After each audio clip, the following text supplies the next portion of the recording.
What is up, everybody? We are live. It's Sunday. We are going over anaerobic training systems. Love this stuff. Learning goals, how to understand, understand how to properly implement anaerobic training systems, understand how to use the Borg scale to indicate perceived exertion with anaerobic training. The training systems of the anaerobic training style is negative sets. So priority training, pyramid training, superset, contrast training, complex training, drop set training, circuit training, lactate tolerance training. And these are all popular training styles of anaerobic training. We're going to talk about all of those today. Priority system addresses weak muscles, limitations, or health problems first. So weak point training, I call this, this is basically what I call weak point training, but they call it a priority system, okay? And this addresses weak muscles, limitations, or health problems first, often employed in general fitness phase. So we went over the general fitness phase, which is very basic exercises. You're not overloading too much, you're not going too low of reps, you're getting enough rest, but you're trying to get that person into shape as well. It's good for new or novice clients. The pyramid system, so think of progression. This would be the original bodybuilding system included whole pyramids. So 135 reps or 135 pounds for 10 reps for your first set. Second set might be 155 pounds for 8 reps. And then set 3, 175 pounds for 6 reps, and then set 4, 185 pounds for 5 reps. I've done pyramid. I do pyramid training when I bench press. I do pyramid training sometimes with shoulder pressing, but I don't do a lot of overhead shoulder presses anymore. I might do this with a split stance squat.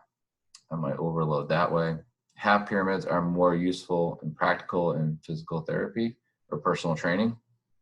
So you might do a half pyramid. You might not go all the way to set 4. You might just do set 3, or you might go from set 2 to set 4. Increasing loads with decreasing reps over 3 to 5 sets and provides hypertrophy and strength stimulus. So this would be more of a bodybuilding effect. Supersets. So you're going to get not only hypertrophy, you're also going to get strength, and you're going to expend more calories. So supersets is when you combine 2 exercises, targeting the same muscle group to stimulate greater fiber recruitment. Okay, so you might do some pull-ups, and then you might add in some bicep curls right after, or a horizontal row. You could do a superset of push-ups and bench press. You could do a superset of squats and lunges, combining opposing muscle groups or lower and upper body exercises so that prime mover stabilizers do not become fatigued from the initial set. So let's just say you don't want to just, really focus on your chest. You want to do chest and back or upper and lower body. So you can change a superset. It doesn't have to be targeting specific tissue. You can go upper, lower. You could do push, pull. You could do tricep extension, bicep curl, that type of thing. So that could also be a superset. And when you combine anything, it's going to be, you're going to burn a little bit more calories. Any combination can be used as long as it is consistent with a goal.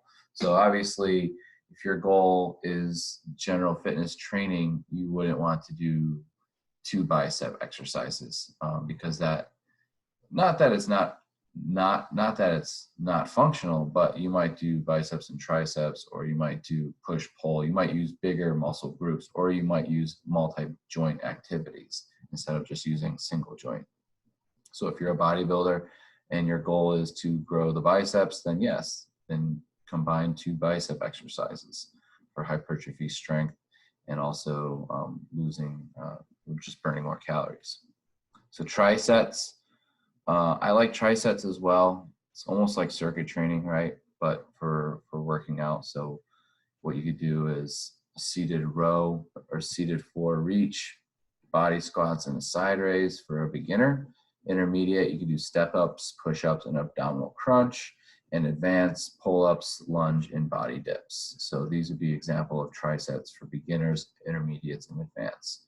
So seated for reach, you could substitute that with a good morning, body weight good morning. It could also be maybe a step up here, or a body squat you have next, and then a side raise, side steps or step ups. You can advance that by going sideways up the step ups, push ups. You could also do a plank hold, abdominal crunch. You could do a forearm plank. Pull ups, you could do a horizontal row, or you could do a pull down. Lunges, you could do side lunges. You could do standing one leg deadlift. Body dips, you could do bench press. So these would be different exercises for different trisets. Contrast sets. So you're going from one end to another end of the spectrum when it comes to working out. So a weighted back squat superset, and you would combine that with jump squats. So now you're kind of going from strength to plyometric, okay? Bench press with medicine ball chest pass, so strength to plyometric. So you're going from basically strength to plyometrics, or it could be something else. It could be going, it could be balance to agility. But in these examples here, we're just looking at dumbbell pullover superset with medicine ball chop rebounds, okay? So contrast set is definitely going from strength to plyometric. Could be strength with something else that contrasts strength. Could go from balance to agility, but these would be some examples from strength to plyometric, which would be more suitable for personal training. Complex sets, so heavy conditioning set and plyometric or ballistic using same muscle groups. So it could be a sprint and a back squat. Rest periods between actions vary, but generally use 3 to 4 minutes as potentiation increases over time. So make sure that you have high amounts of rest, 3 to 4 minutes between actions. And first lift primes neural pathways using second activity to maximize power. So you're priming a neural pathway as you squat, and then when you sprint, it helps you maximize that power because you were just emitting all that force slowly, okay? So that would be an example of a complex set. So when you're combining neural activity and force activity, you're combining heavy conditioning sets and plyometrics, or ballistic using same muscle groups. Drop strip sets, so dropping the weight down, used for hypertrophy and maximizing muscle fiber recruitment. And what we're doing here is we're just trying to, break down that muscle tissue so it can grow back stronger, right?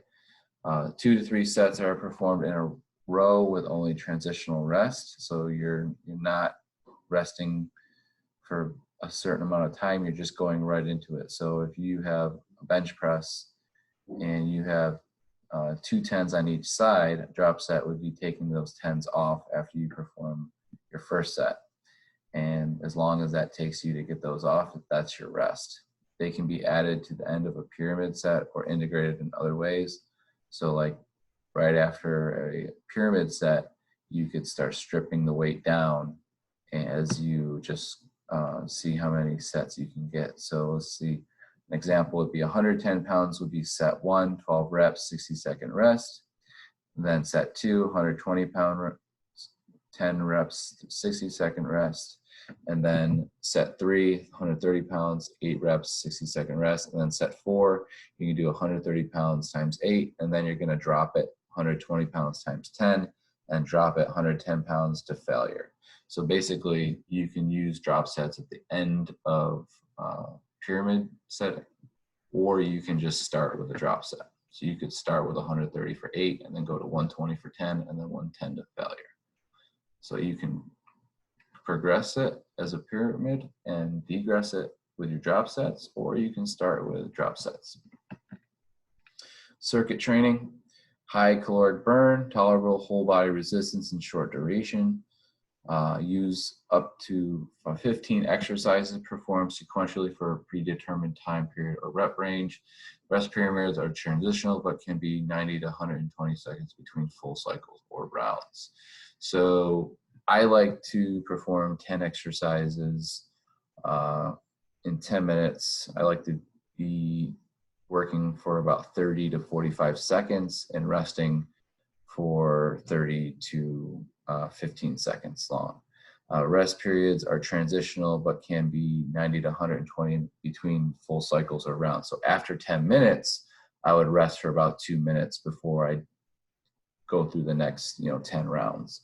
So that would be an example of circuit training. You could combine strength exercises. You could combine low intensity cardiorespiratory exercises like step ups, or you could get on a bike or a rower while you're going through the circuit training.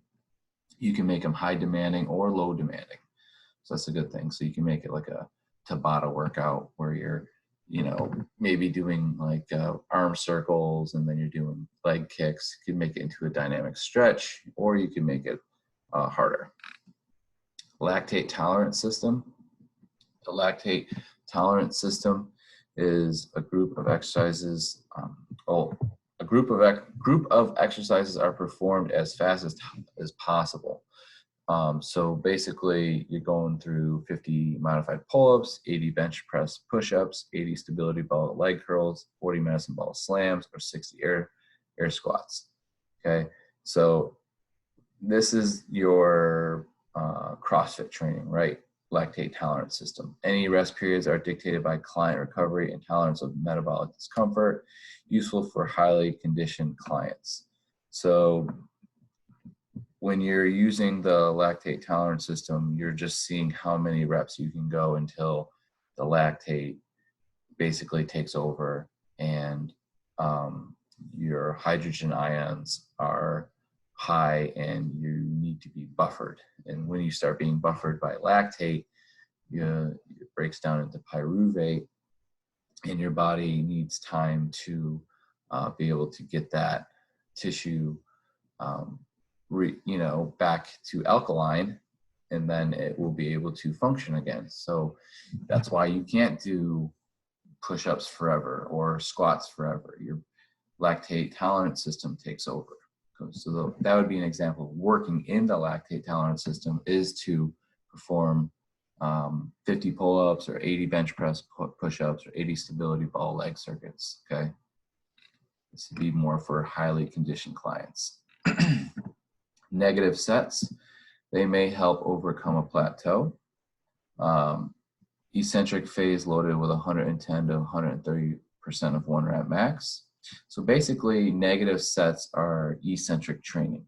And eccentric training is actually known to create mobility and flexibility in the joint, and it's a very, very good way of loading. It's the most you can load is through eccentric gains. So what he is doing in this position, or this example, would be, let's just say you can bench on a bench press 135 pounds.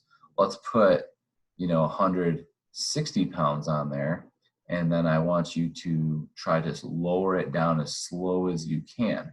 Now that would be a negative set, and then you might have somebody spotting you and pulling that weight up and helping you, and all you're doing is focusing on the eccentric phase. Now I wouldn't recommend starting with that. I would start with 130% of your 1 rep max, or 110% of your 1 rep max on your eccentric phase. And then I would still try to concentrically push it up, but I would definitely have a spotter. So eccentric or negative sets, they may not be appropriate for all clients. And concentric phase is spot assisted. So make sure that you do have a spot, useful for functional body weight lifts, such as pull-ups, okay? So you could get up into a pull-up position and you could put some weight on you, and then you can slowly extend your elbows from the pull-up position. That would also be a negative set. The Borg scale. Borg scale tells you how much work or effort you're putting in, and there's RPE scales, and rate perceived exertion is what RPE stands for. You have your resting state at 6 and you have your exhaustion state at 20. The Borg's rate of perceived exertion scale is often used to determine work intensities among those on medications that may alter heart rate responses, clients without access to heart rate monitor, or those who do not assess their heart rate during training. The original scale runs from 6 to 20 as seen in the graphic. Adding a 0 loosely reflects heart rate beats per minute. A modified scale includes values from 0 to 10, with 0 being no exertion at all. Okay, so you have your resting or your not doing that much 6 scale. You have 7, very, very light, 8, nothing, 9, very light, 10, nothing, 11, fairly light, 12, nothing, 13, somewhat hard, 14, nothing, maybe somewhat hard, 15, hard, 16, hard, 17, very hard, 18, very hard, 19, very, very, very hard, and then 20, exhaustion. So that would be your Borg scale. So you could say on a scale 6 to 20, how do you feel? And they might say, very, very light, I feel like I'm at a 7. Or they could say very, very hard, which would be at a 17 or a 19, right? There are other scales out there as well. You could break this down to 1 to 10, but the Borg scale helps those people that are on medications. If you show them this scale and you say, where do you feel you're at? And they tell you they're at a very light zone, then you know that you can stress them maybe a little bit harder. And if you feel like they do have heart issues, or you know that after looking at the PAR-Q, they might have some other concerns, you might want to make sure that you don't go over a Borg scale of 12. Okay, so this would be the Borg scale. There's other scales out there, but the Borg scale you can use in the NCSF, and that's going to be it for anaerobic training systems. Thanks.